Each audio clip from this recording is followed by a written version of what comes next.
Well,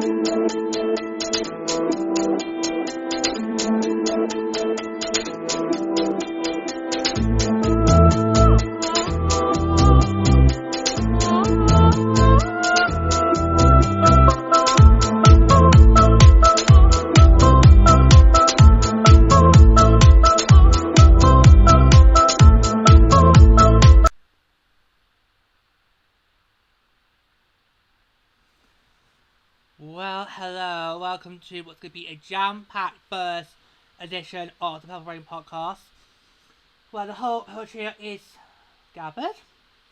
Hello. Whew, I think we still feel a bit exhausted after Monday's draft. Yeah, I'm so glad we didn't record it next day. No. I did post after the draft that we were not going to be recording it on Tuesday. We were going to be recording it on Thursday. So today, recording it today, and it'll either get dropped later in the evening or it'll be dropped for. I think no, we'll do it for Friday. We'll have it for Friday. I need to put the post-production on. We'll do it for Friday. You can have a nice recap of it all going into the weekend. Yeah. So the first ever expansion draft in the PWHL is done. It's in the books, although the process is still not complete just yet, because we're about to move on to the free agency and the entry draft portion. Yeah, so there's still quite a way to go before Seattle Bank can say we are officially a constructed roster, but they're kind of halfway there. Yeah. Oh, for God's sake! Living on a prayer!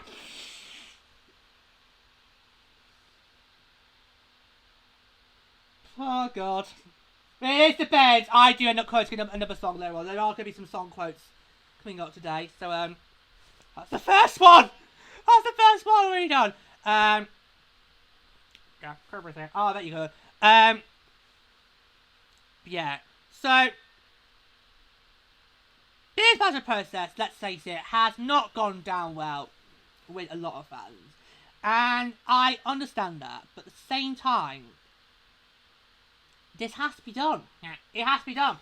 It's like back in April when the teas ran out, and the Manchester United player was like, because you knew it was coming. Yeah, we're all going to lose really good players. Exactly. But since then, you've actually, you've actually been grown up about it.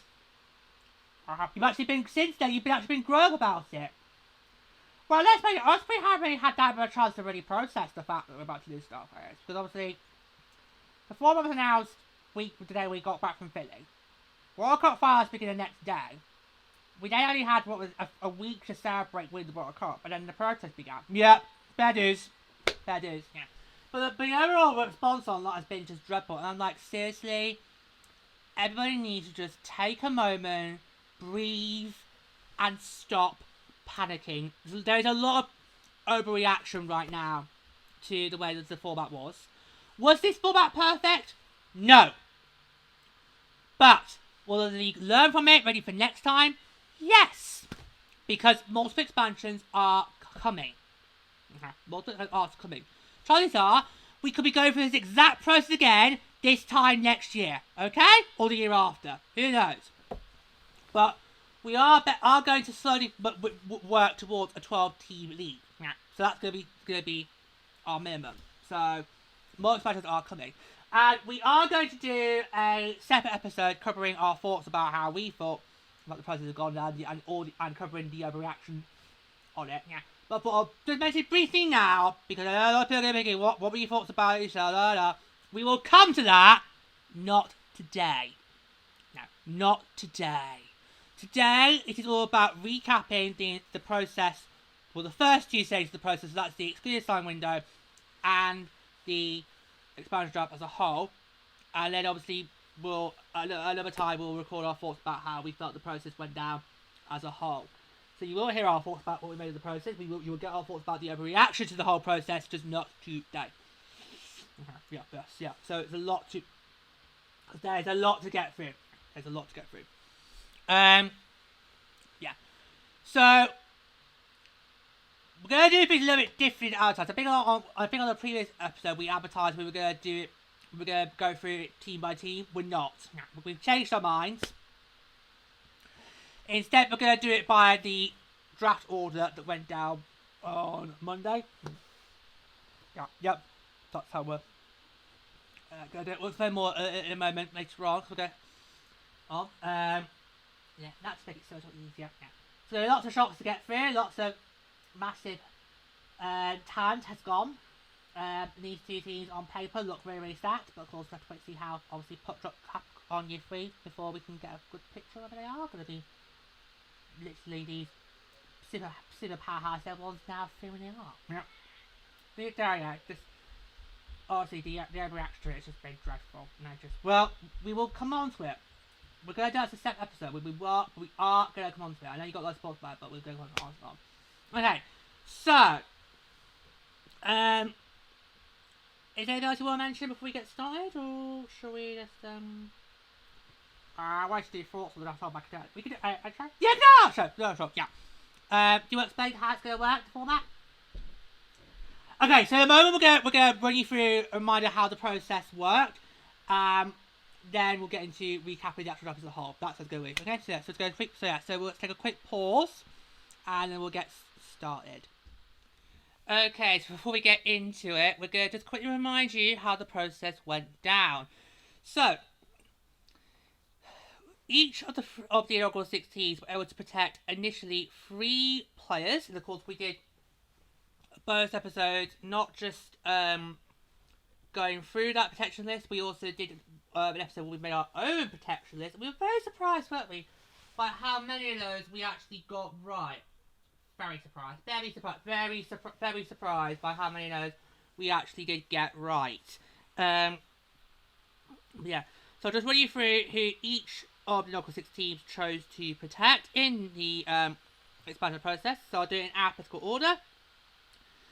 So the Boston Fleet chose to protect Aaron Frankel, Megan Keller, and Alina Muller. Your Minnesota Frost chose to protect Kelcoy Schofield, Taya Heisey, and Lee Steckline. The Beatles de Montreal chose to protect Amine Desbiens, Marie Fleet Plen, and Laura Stacey. The York Sirens chose to protect Sarah Fillier, Ella Shelton, and Mika Zandy Hart. The Ottawa Charge chose to protect Emily Clark, Gwyneth Phillips, and Roger Sapp-Lolin. And the Toronto chose to protect Renata Fast, Blair Turnbull, and Darryl Watts.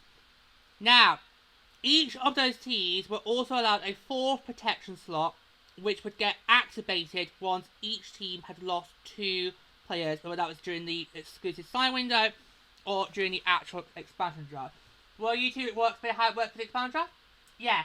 So if a team still had their 4 protection slot going into the expansion draft, they would then get, when it gets activated, they would have had 2 minutes to make their pick, unlike if you had it activated during the expansion window, where you basically could decide whenever you wanted to. Yeah.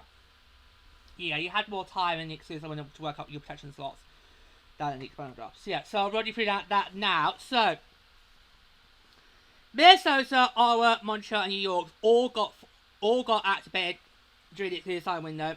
So the Frost, its additional protection slot went to Britta Carl Salem. Where possible that? No. Because you hit it on the head, George. Would Seattle Vancouver dare take with all that baggage? No.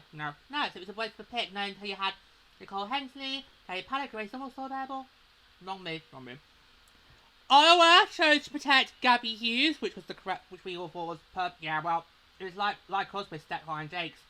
Whoever Ottawa didn't protect was going to get taken, and I think they went right with Gabby Hughes over Astrid. But yeah, absolutely, yeah, absolutely.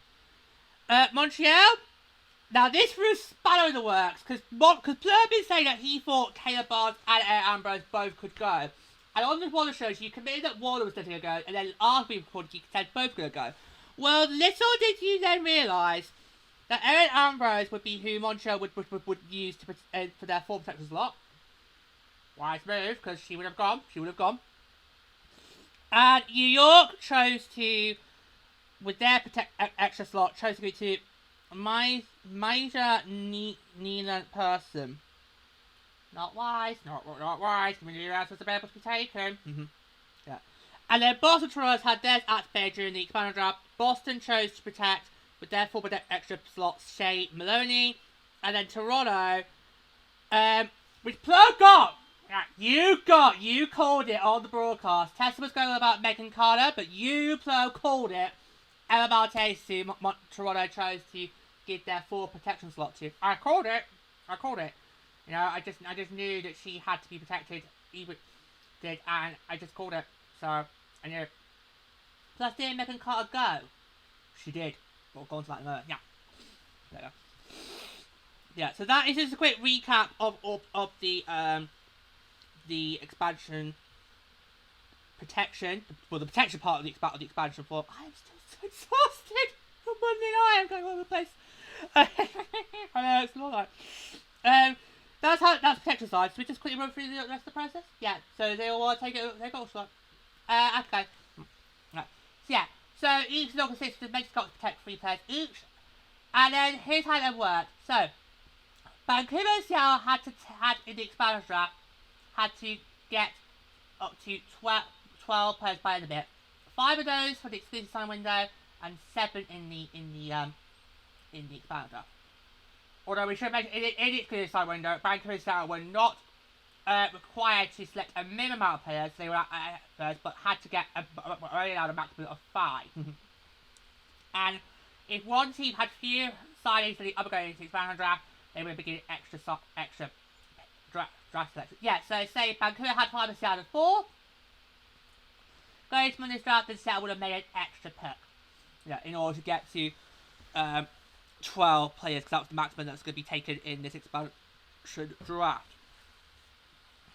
And there was no requirement of how many of what type of players you need, because in expansion drafts of the AHL, they always say you've got to take this X amount of defenders, that X amount of forwards, that amount of gold holders. This one, PHL, no, there was none of that. It was literally you could take whoever you wanted to take. The only caveat was that all the inaugural 16s have to lose at least 4 players. So once one team has lost 4 players, that's they can't lose anymore. Yeah. And we run through the draft order. We can run through how it was done, and then we'll obviously we'll go down and we'll go do some. Alright, so you go put. So the decision of who's going to get the first pick in the expansion draft was determined by a draw, which we did see on the broadcast, which was won by Vancouver, and there Jeremiah chose to get the first raw pick rather than go for picks 2 and 3. If you're ever not such, you're gonna go for the first overall pick. You don't turn that down. Yeah. So is that all covered? Yeah, that's pretty much all details covered. Yep. I feel like we've rushed it there, but no, okay. I don't make sure we miss anything out. Yeah, because that's everything. Yeah, that's everything. Okay, right. Okay, so we'll take a quick pause, and then we'll get into the thick of it. We come back in just a moment. I knew that's what I forgot to do. I knew it. And I'm gonna ask you two. I'll be coming over here. You two said yes. I was like, fine. Yeah. We didn't go through this exclusive signing window. So let's do that now before we get on to covering the draft of 4. So yeah. So June the 4th, the exclusive signing window opened at 9 AM Eastern. And it was going to run until June the 8th at 5 PM Eastern. Yeah. Now, when that exclusive signing window opened, I don't think any of us saw it going that quick and that fast. No, because it was literally when a couple of hours after when it opened, it was like, ah, there's a signings! Someone signs! And, no! Yep. It was our players. The first 2 signings, this is I know, Frost players. I was like, because I was not expecting that. I was not expecting both Claire Thompson and Sophie Jakes to go back to back. No. I mean, well, you did say that you were worried that Claire Thompson was going to go. You just weren't sure about Sophie Jakes. Now, so obviously, when we drew up our protection list, we did we go Jakes or Steckline? And the mindset was we thought we don't pick could potentially go. I did! In quick succession. That's both our nominees for the end of the year gone. And they also got Jennifer Gardner, who's also a Rookie of the Year candidate for Montreal. Well, she's not winning that. Have you seen who's in her category? Oh yeah, fair point. She's not winning that. She's not winning that. She's not winning that.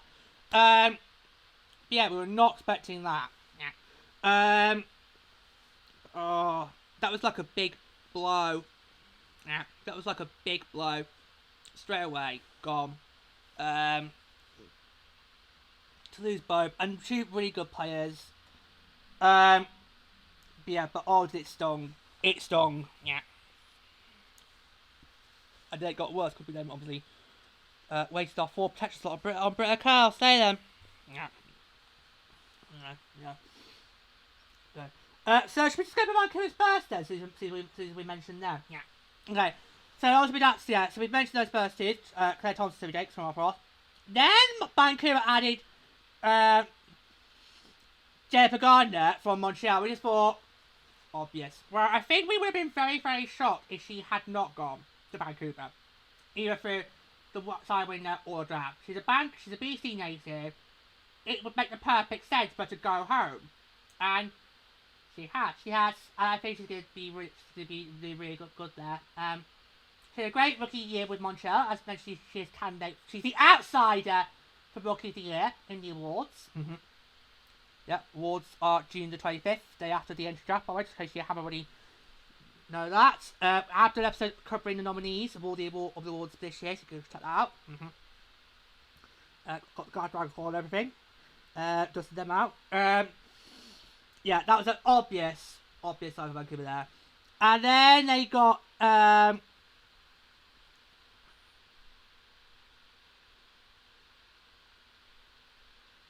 Eris Mashmeyer from Ottawa, who I think we knew was probably going to go. Yeah, we always knew Ottawa was going to lose a netminder in the process. The question was, who was it going to be? And well, after the Rock Plus, it was obvious who it was going to be. Yeah, it was obvious, and we basically called it. Us three all called it. She was going to go. We just didn't know who she was going to go to, and I think it's a good move for Vancouver there. And she is likely going to be able to start in time for. So that's good news for Vancouver there, because you don't want to sign somebody and think, oh, they're going to be ready to go for puck drop. No, that is a good indication there. But obviously, I think Vancouver should try and go for a number rockside netminer, just in case she can't. If I was Vancouver right now, I'd try and find a 1B to also back her up there. And then Sarah Nurse. This is a shock. This was a shock. And Toronto fans, don't come crying to us. Now, we told you to protect her. You didn't listen, so don't cry to us. Yeah. And, the way it's just been handled as well. The fact that she ended up being scared that Toronto didn't protect her. That's not right. No, that's not. Oh no. Because yeah, she said she was upset, she was also scared, and she talked to both Vancouver and Seattle. Yeah. But yeah, you're right. That's dirty. That is dirty. You can't touch a player like that. Star player. Oh, just like that, and you just try a name as well, and this is how you're going to pay her. I know, that's bad. That is bad on the sectors. That's bad. You can't let her that go. Oh, well, they did. And we told you to try to protect her. You didn't do it. Nope. You didn't. You did not do it. Okay. So that's the Vancouver side. So Seattle, straight away, we just saw ourselves gold stars. Now, we knew that Harry Knight was going to get taken by Seattle. Even Kenzie and Cheryl on TSN, she also called it. So, bad move on Boston. Yeah. I would not be surprised if she gets named captain. Well, Letty called it. She said she's captain of Seattle. I did. Whereas you, I think, were all like, I don't know who you said. I think you were calling Jennifer Gardner for Vancouver. Well, we'll see. We'll see. We can check the tapes. Honestly, I don't know what Boston are thinking, given how Seattle's general manager is your former assistant general manager. Did you not think Megatones go? Yeah. Oh. Hello, Hillary. Hi, it's Megan here. Listen, I know you've not been put on Boston's protection list for the upcoming draft. Would you like to have a chat with about joining Seattle? Oh, you will join Seattle. That's lovely. Bye.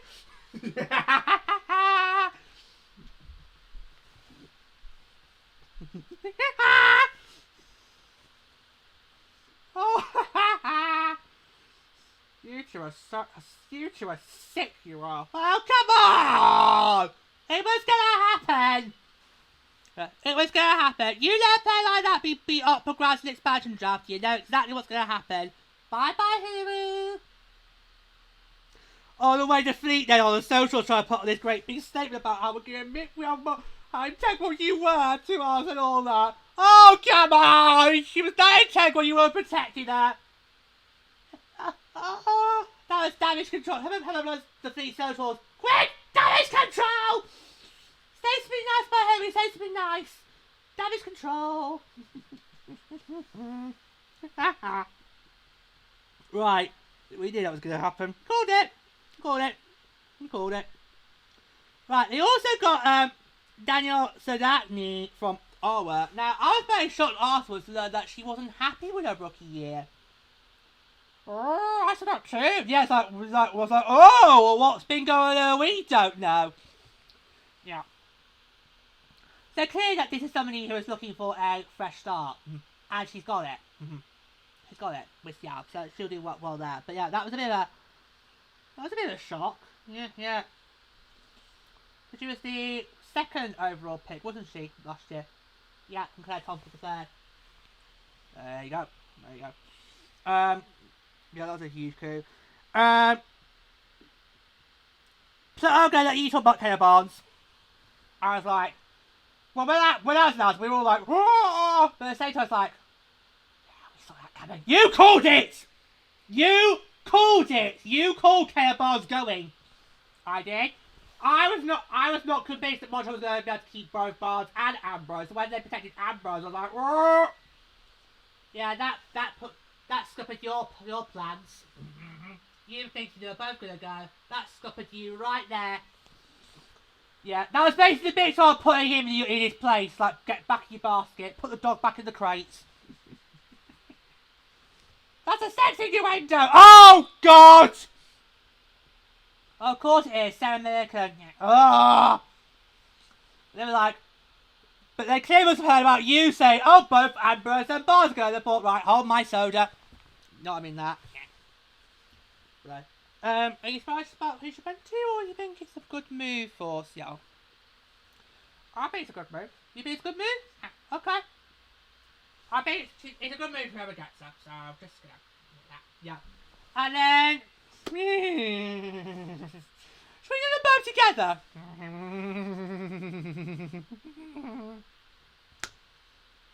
And then Seattle gets faced up with the window on with the fire tier signings. Both from New York. Green Shoulder. Alex Carpenter. And we were like,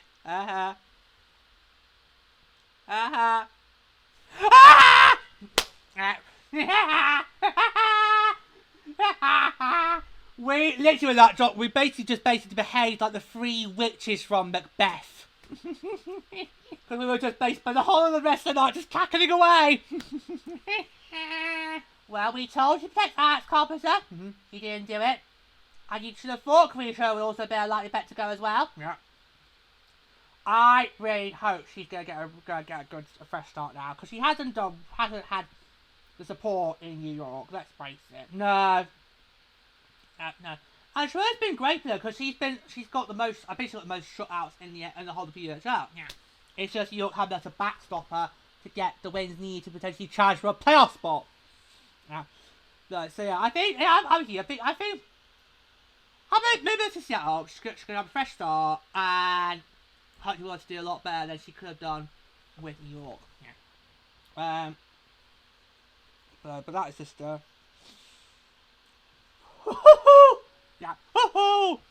But we just like, well, that serves you right, New York. Yeah. That serves you right. You absolutely deserve to literally get what was thrown at you. That just serves you right. And we just basically spent the rest of the night to basically that's the mention already.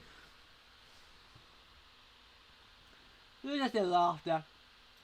We just couldn't stop ourselves from laughing because it was so hilarious. Now, of course, it's not funny because obviously York has lost 2 good players. But the fact that these are 2 candidates who you think should have been put on the protection list, but didn't, and Seattle just went, having them. I'm having them. Both of them on my roster. Having them. It's like,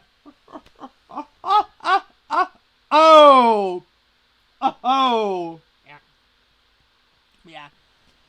So basically we went to the weekend all being all calm and quiet. It was a bit of it was bizarre, yeah. And I think we kind of thought it was going to get dragged out until literally before the end of the window. But the fact it was all done by Friday was like, whoa, yeah.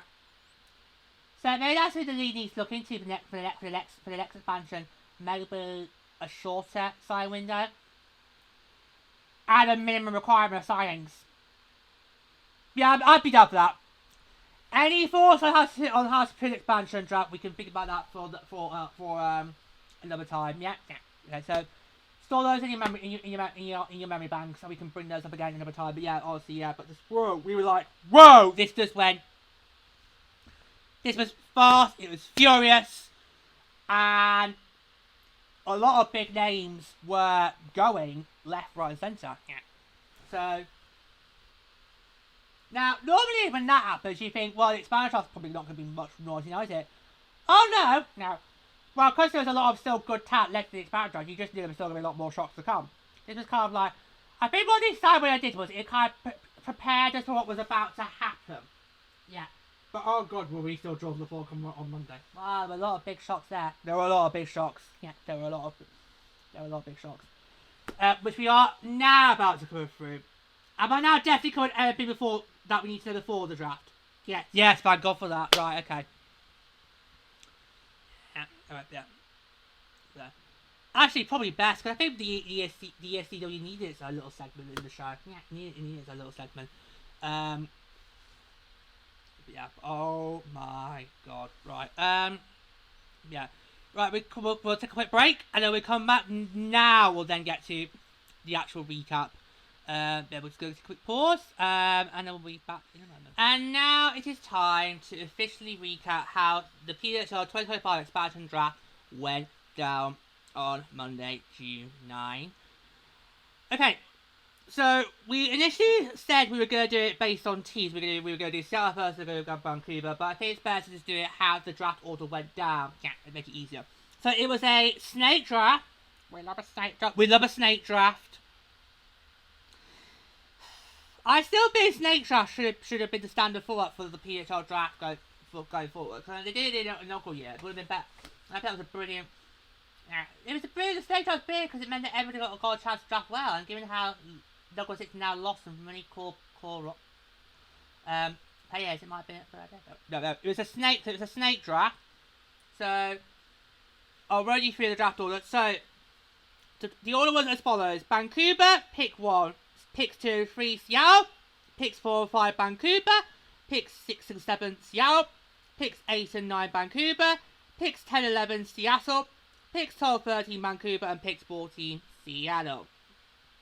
Yeah. This is bar draft. I know we've already talked about that at the start of the show. But this went so quick. It was like blink and you miss it. We were expecting it to be an all-nighter. I know we got the cakes down. We got the soda. I had to go with some hot chocolate. I thought it's going to be a long night. I was struggling to stay awake. No, it was pretty much all done in what, 9 minutes flat. Blah blah blah. It went by so quick. Yeah. So we'll go for the first 7 picks first, and then we'll talk about our thoughts about that. And then we'll take the next 7. Yeah, okay, good. Right. So these were the first. And of course, I got it on my phone here just to recap my spots. I'm looking down a lot, and not at the camera. Just those you watching. So the first 7 picks were as follows. So with the first pick, Vancouver took Ashton Bell from the Charge. With the second pick, Seattle took Anita Tereslova from the Charge. With the third pick, they also They also took Hannah Bilker from the Fleet. With the 4th pick, Vancouver took Brooke McQuigg from the Frost on her birthday! On her birthday! We'll come to that in a minute. And then with the 5th pick, they also took Abby Boreen from the Victoire. With the 6th pick, Seattle took Jessie Eldridge from the Sirens. And with the 7th pick, they also took Julia Gosling from Toronto. So, should we get straight to it? So, Ashton Bell, which we all kind of thought is a likely target to go. Are we surprised she went first overall? No. I think it was always going to be... This is why I'm shocked Belka was third, not second. Because I always thought the first two would have been Bell and Belka. And depending on who got the right to pick first, it was going to depend. That is a big blow for your charge. I mean, they've already lost...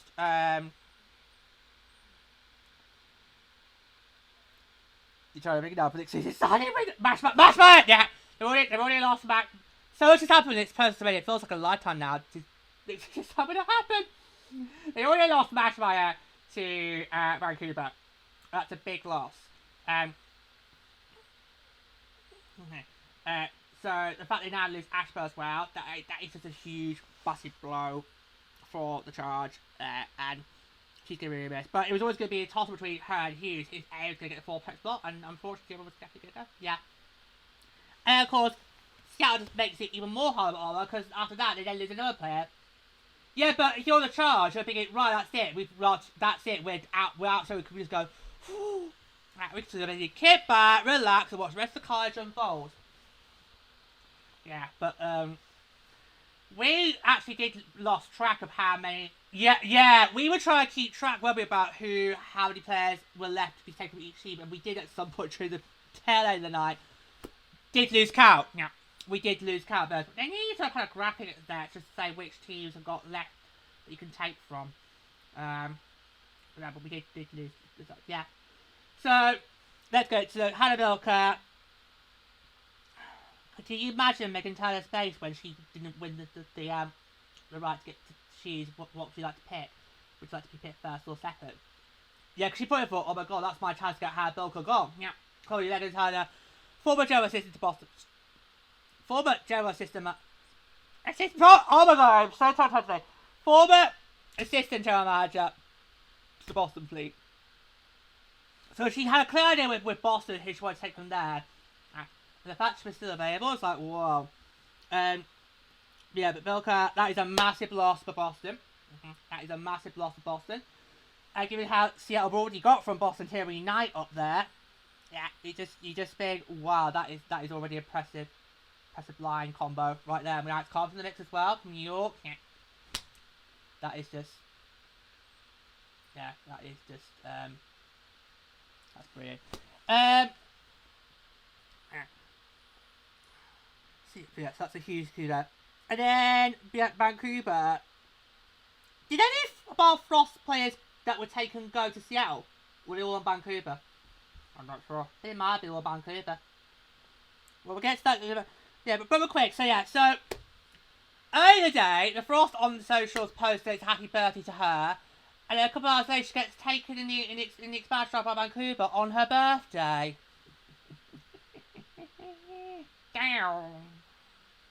Damn. Robert Quick was a brilliant asset. She had that great start to the season as well. Yeah, absolutely. That's another one of our picks from last year's draft. Gone. Yeah. Anti-Vancouver. Yeah, gone. Yeah. But she's anyway. We thought she could be a candidate for Rookie of the Year, potentially. Yeah. But, yeah, and it was just... Yeah, she's a great athlete. She did really well. She's a huge... And she is going to be missed on the roster. She is definitely going to be missed on that boss roster. That's now 3 big impact players we had this year who have now gone. And they've all gone to British Columbia. All gone to Vancouver. Yeah, all gone to Vancouver. Yeah. We'll remind you where the 4th Frost player went in the second half of the recap. We did the second half in a moment.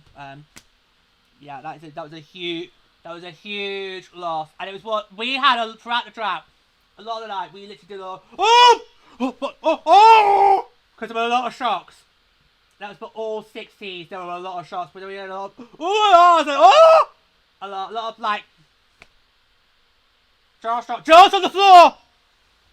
And of course, with both our Frost players that went in the draft, that was like, oh, I couldn't believe that. And also on her birthday! So is that now a happy, some of you call that now a happy birthday or a sad birthday?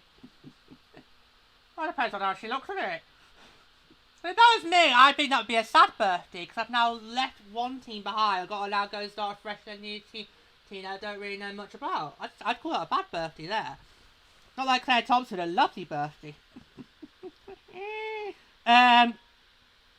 Yeah, that's a huge loss for us. She was a great rookie for us this year, and she will definitely be missed.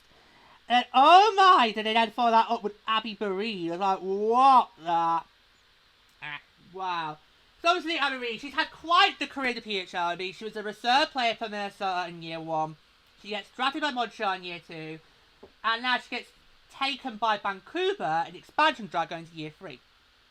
And I basically would like to quote, are you going to get the lyrics up? Yep.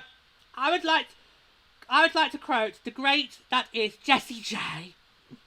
Because all this season we've had various people from other teams or just hockey players in general have a go at us to be like, oh, I bet Minnesota Greg's not choosing to take Abby Bereid in the draft back this summer. Look how well she did for Montreal.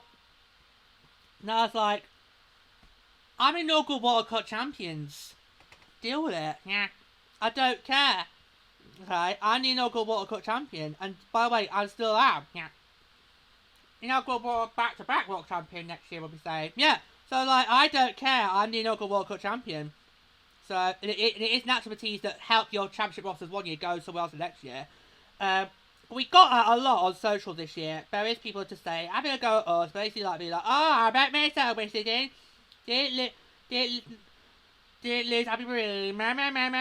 Well, I would now like to quote that great song by Jessie J from her debut album. I'm going to play it in full afterwards, boys and girls. We'll finish recording.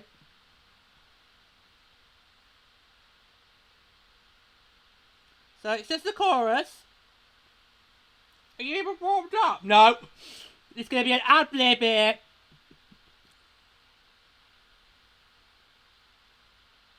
I mean, you have to go for the pre-chorus, don't you? Oh my.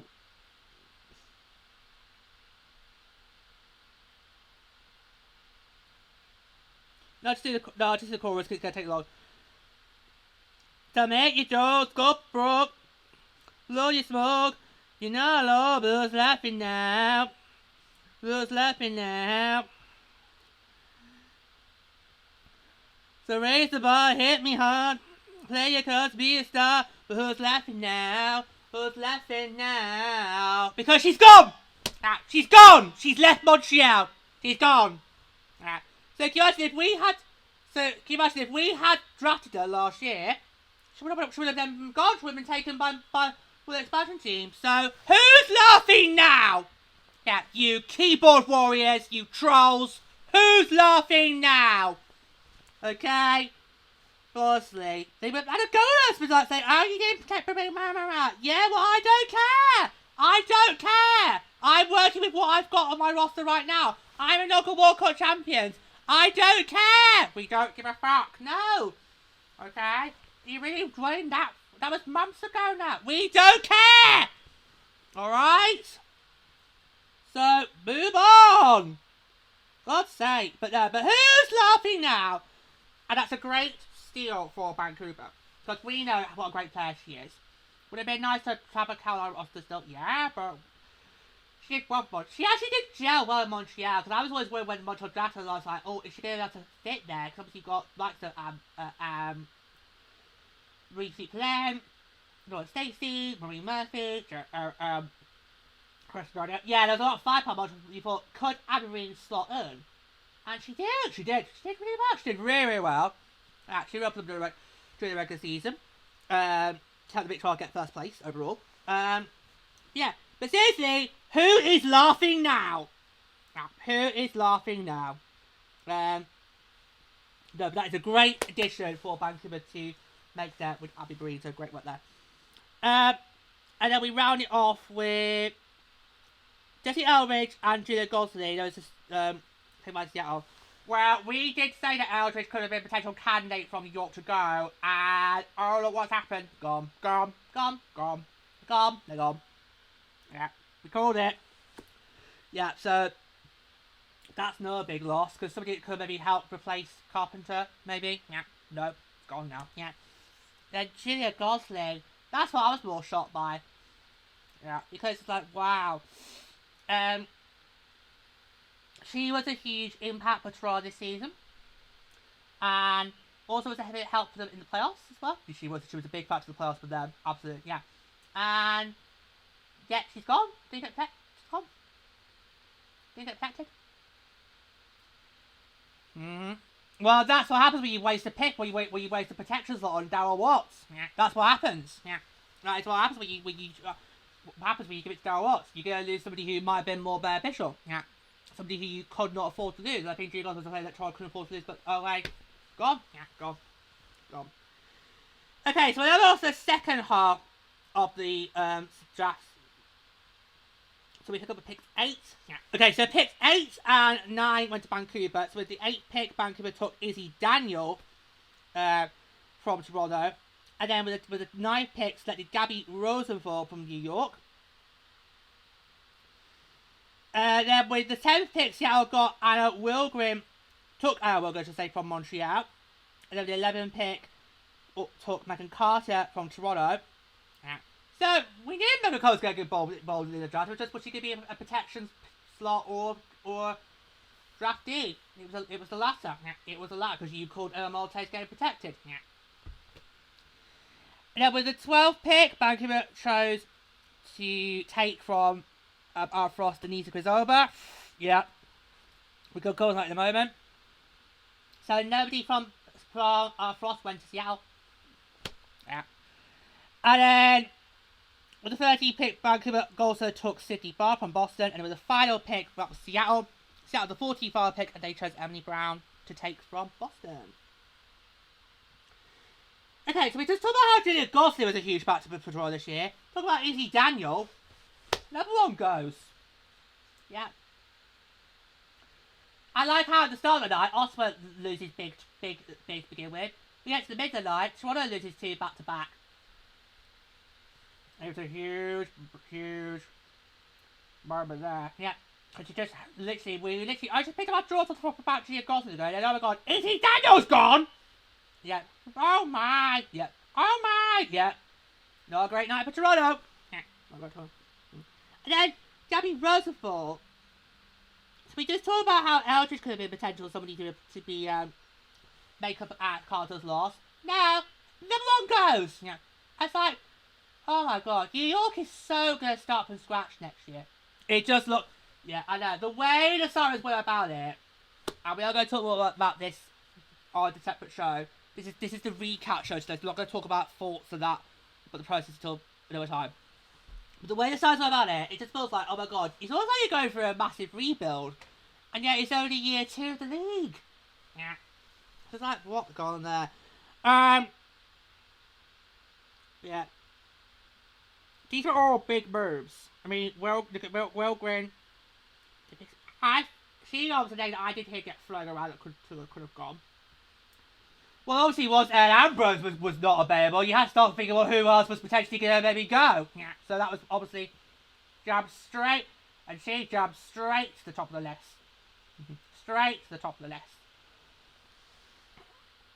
But yeah.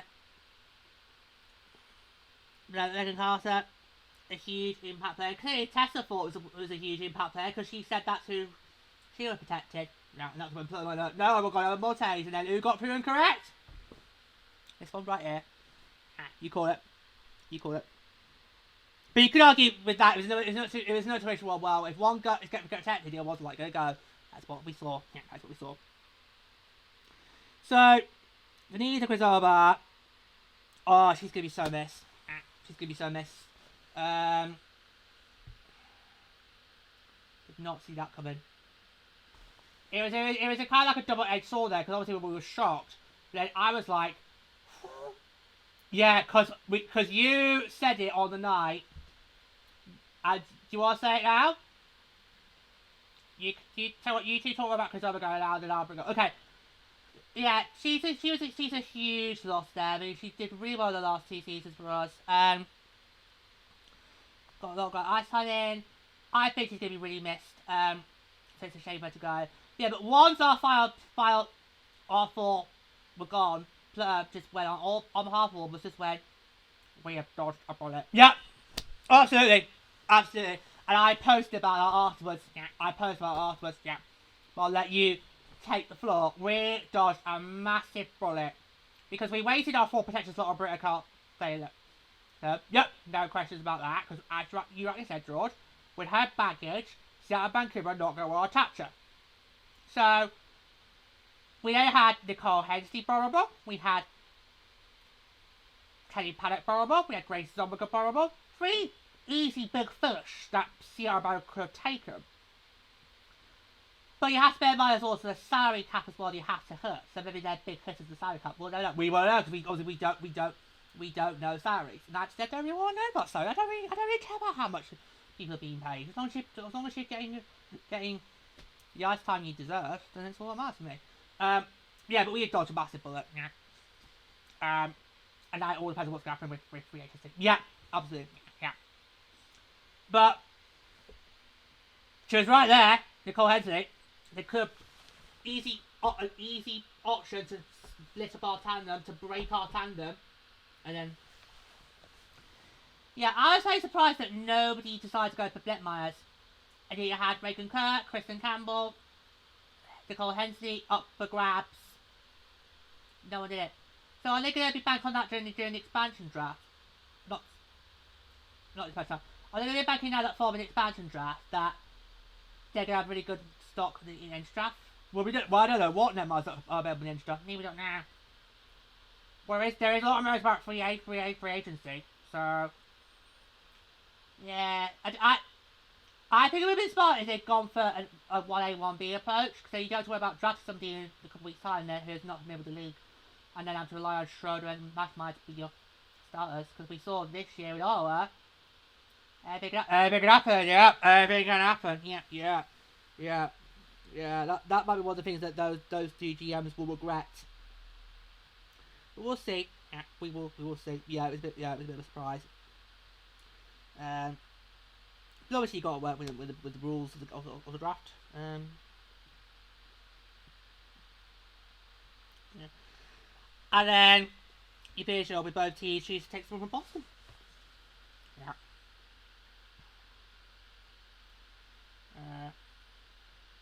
Any more you want to say about that, or was it pretty much covered?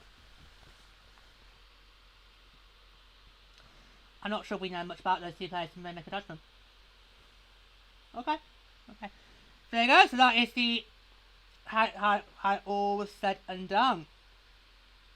Yeah, and it just went so quick. Yeah, because the draft was just because the broadcast started at 1:30 AM in the morning here in the UK. That's 8:30 Eastern, 5:30 Pacific. It just went so quick. We thought it was going to be at least maybe 2 or 3 hours, and it was doubled in about 3 o'clock. It's more like 90 minutes. It was literally done with it, and they made the picks so quick. Yeah, because when they had double picks, they announced them both at the same time. It's like, whoop! Yeah. It's like we don't get to pick our doors off from that first pick. Just jump straight into the next one. Yeah. But oh, these 2 sides they are so scary on paper. Yeah. And I think that's good, because for me, with Expansion Draft, I want at the end of the night be able to look at that team and go, oh my god, they are going to be so scared of this league. Because on paper, both teams look like they're going to be powerhouses. They're going to make a splash right away. But we're not going to know until the puck drops on year 3, likely in probably late November again. We don't know until the puck drops for year 3 how well these teams are going to gel. So it's all over making these big splashes now. The question is going to be, obviously we've still got the edge draft to come in, obviously free agency as well. Until we get to the actual puck drop for year 3, we're not going to know for certain how the DCs are going to do. So that's why I don't like how, there's always been this overreaction about how, these two sides are going to walk it next year, it's not about the rest of us. Well, how are we going to know that until we actually get underway with year 3? Yeah, it's like, everybody just needs to calm down. Did you just quote Taylor Swift? I think I did. Was that the the one with the stupid fast food video? Yeah, where she and Katy Perry dressed up like McDonald's. Yeah, that was stupid. Have those girls got no dignity? Well, I think it's supposed to be a way to make up from their long-standing feud. Yeah, but I could think of better ways to make up a long-standing feud than making themselves dress up like a billboard for McDonald's. You know? Just, yeah, but it's like, I just don't like the way people reacted to this process. We are gonna cover that on a separate show, but not today. Today we're recapping the actual process. On another time, we will talk about that as a whole. Yeah, but honestly, on paper, these rosters look scary, and that wasn't the reaction I got 4 years ago with the Seattle Kraken in the AHL. I looked at Seattle's roster and thought, yeah, this is more the grassroots laying out the foundations rather than going for a win now mentality. Whereas I look at PWHL and Seattle, these two rosters could easily in a year or two hoist the World Cup. Yeah, Seattle more likely than Vancouver. You think? Yeah. Otherwise, why would Harry and I have gone? Oh, yeah. Reckon they probably think they could do that? Probably. Well, we'll see. We will see.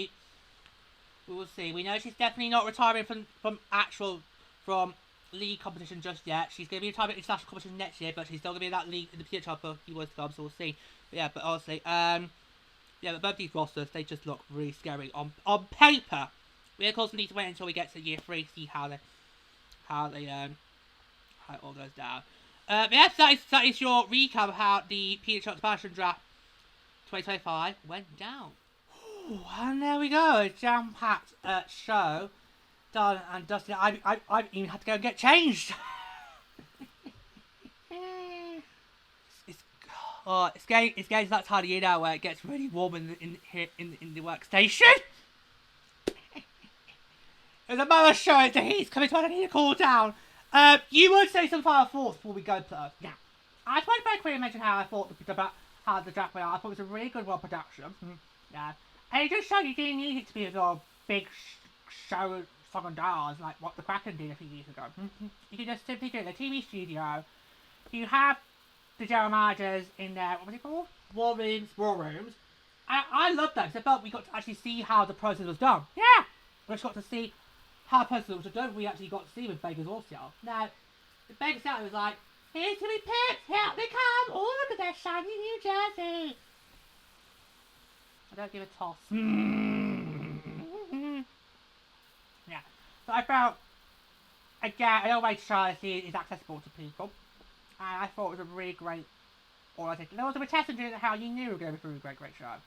But oh my god, do they look scary good on paper. Yeah, on paper, Seattle Vancouver do have really scary rosters. That's good. Because at the end of this battle draft, I don't want to go into that and say, oh, well, that scene's not going to be much, is it? I want to go, oh, I'm scared of them. I am very scared when I was Seattle Vancouver. We're going to face off rosters in a few months' time. Yeah, they've got really great rosters. I'm interested to see what they do with free agency and draft, because free agency is next. Yeah, free agency is next, and then it's the draft. So there's still a long way to go in this process, but that's a great start. Yeah.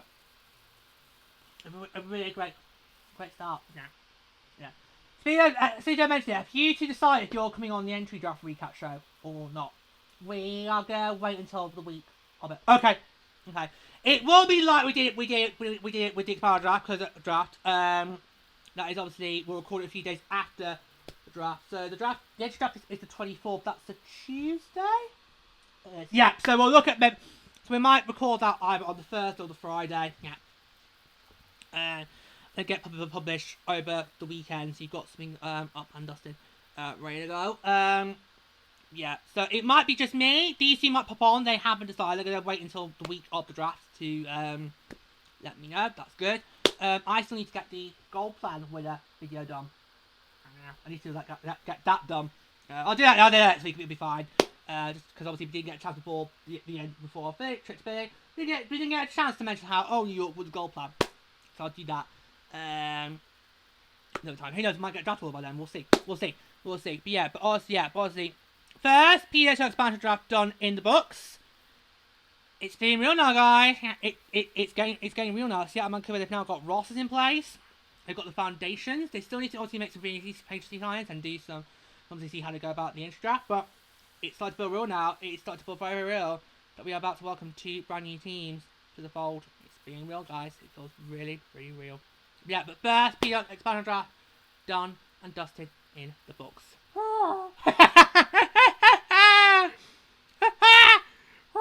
It's been a stressful. It's been a stressful 2 weeks, guys. It's been a stressful 2 weeks. I think that sums it up for all. Hallelujah! No, don't start singing the song. We're not going to song. We're not going to be able to pay the royalties.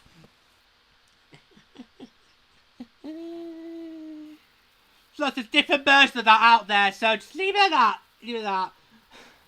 Bye for now, guys. Bye.